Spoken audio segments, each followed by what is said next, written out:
You might be wondering why I'm painting this gilding adhesive on the outside and on the inside of pistachio nutshells. Well, it's because we eat a lot of pistachios in our house. Far too many, what's good for my waistline.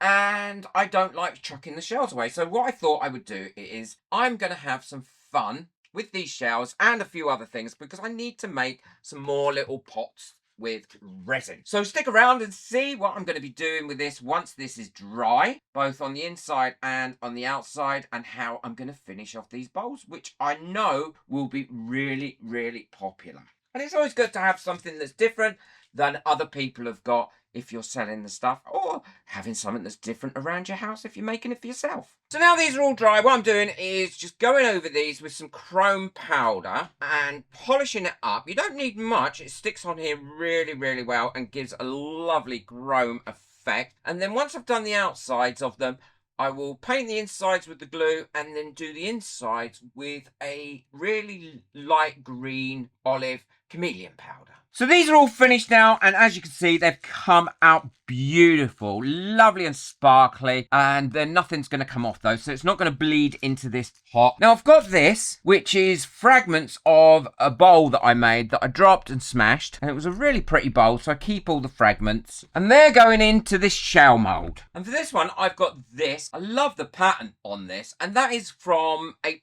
picture pour that I did, and it's just a pour that fell onto the mat like that, and I really like it. It reminds me of peacock feathers. It's been cured a long while, so it's very rigid, and I want to cut that up.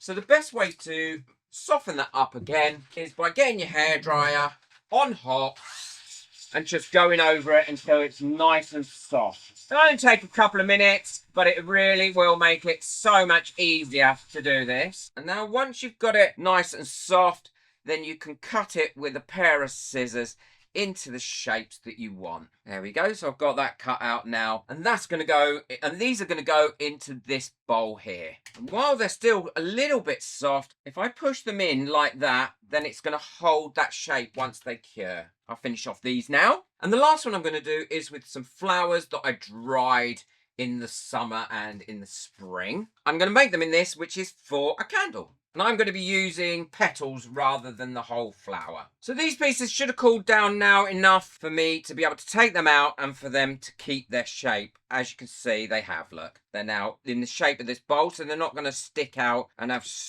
edges everywhere. It's a great tip if you want to mold something around something else, because I don't want them in there yet. Okay, now I'm going to mix up my resin. What I'm going to be using for this is definitely the pure glossy. It will work with all these size bowls brilliantly.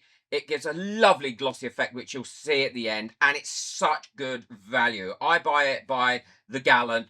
I use it a lot. I really do like it. If I've got a discount code for it, I'll link it in the description below. But you'll be amazed by how it looks at the end. So glossy. Well, I've got my marks on my jug now, and I'm ready to pour my resin. And the great thing about this resin is it is a 1-to-1 resin, so it's so easy to measure out. And I always put marks on the jug because I find it easier to read them. And if you want to know where I get my jugs from and my mats and all that sort of thing, then I've linked them in the description below because they're part of a kit that I've got, and it's great price and great value. That's if they're not sold out, so double check them first. So now my resin's mixed up, what I'm going to do is this one first. So I'm going to pop my shells in here because I want them well coated with resin, but I am going to leave a few back just in case I need to push them in. Now I'm going to gently stir these in. Now bubbles are going to be trapped in this, and I'm quite happy with that because bubbles will really set it off if they get trapped, and they'll also help magnify some pieces and give it a bit more interest to it. The reason I've got these all covered is because I don't want parts of this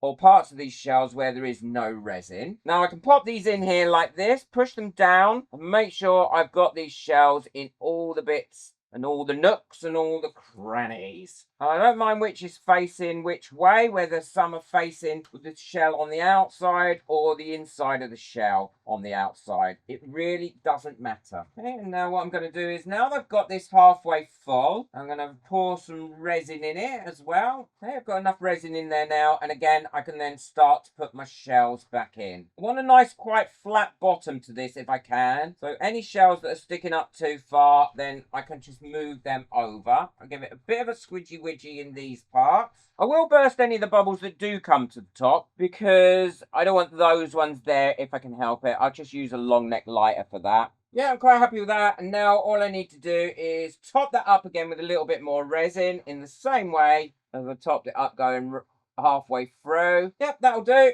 And now I can push that to one side and leave that to cure up. And the next one I'm going to do is this larger bowl. Now I'm also going to put a little bit of this ultra microfine glitter in it because I want it to have that extra bit of sparkle. And now what I can do is allow this bowl to just fill up as normal. Squeeze the bubbles out and the air out of this as we go round, and then we'll do a little bit of squidgy widgy in those corners here, or in the tips. They're not corners, are they? And now I can start putting my pieces in. I want them to line up roughly where those flowers are that are on this bowl, but you make your decision when you're doing it. You don't need to. So they're in there now. All I need to do is top this up and make sure that's right to the top, and then burst any bubbles that come up as they come up. So this one, what I'm going to do again is pop my little bits in there, in that resin. And again, I've got a little bit of that glitter mixed in there as well. And now I'm going to take these bits, and some of these can be sharp, so be careful. But that's why by adding resin to them to start with, you kind of soften off any of those sharp edges. It really does help. And now I'm just going to push these into here, all the way around,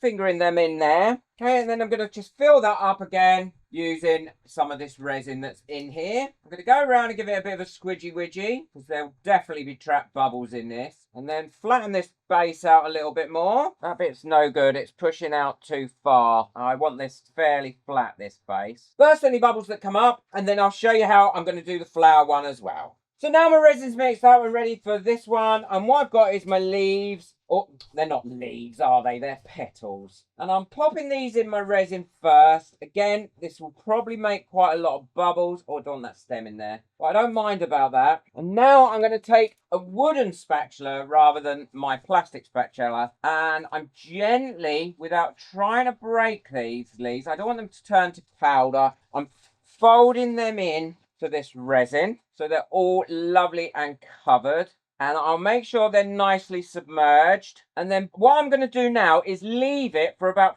5 minutes to help remove some of the bubbles that will have got trapped in there. I don't want to put this in a pressure pot or anything like that. Okay, so we'll leave that for 5 minutes and then we'll come back to that. Okay, that's had about 5 minutes, so we can start pouring these in. All we need to do is pour some resin in and allow these flowers to fall into there. And then once you've got them in there, you can tuck them where you want them. And the reason I use a wooden spatula for this is I find it does a little bit less damage to these delicate petals. So I've finished pouring that now. I've sprinkled a bit of microfine glitter over the space here as well to give it a bit of glitter coming through. I've pushed the petals in everywhere. I've done some squidgy widgy in all the tips, and hopefully we've got a nice even piece. I'll leave those there now to cure up, and once they're cured up tomorrow, I can show you what they look like. And they do really make some great things. But these are all lovely and cured now, so we can take a look at them.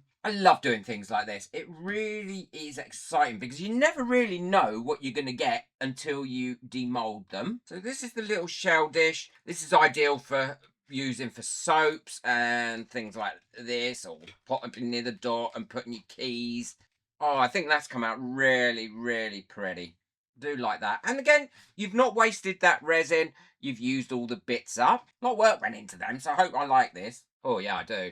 Oh, that is absolutely beautiful. And look how glossy that is. Can you see what I mean? Really do get an awesome gloss shine on that. So it makes a big difference when you're making things like this and you want a really lovely smooth and really high gloss finish. It is the one to go for.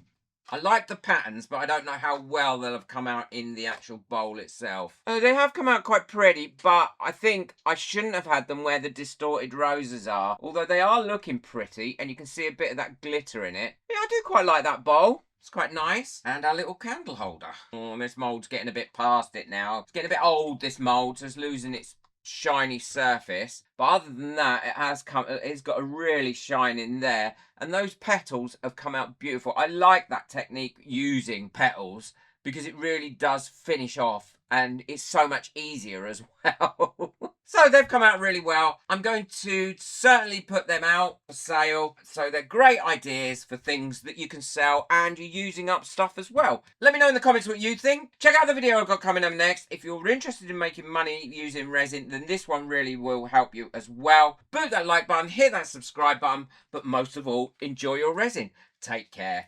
Bye.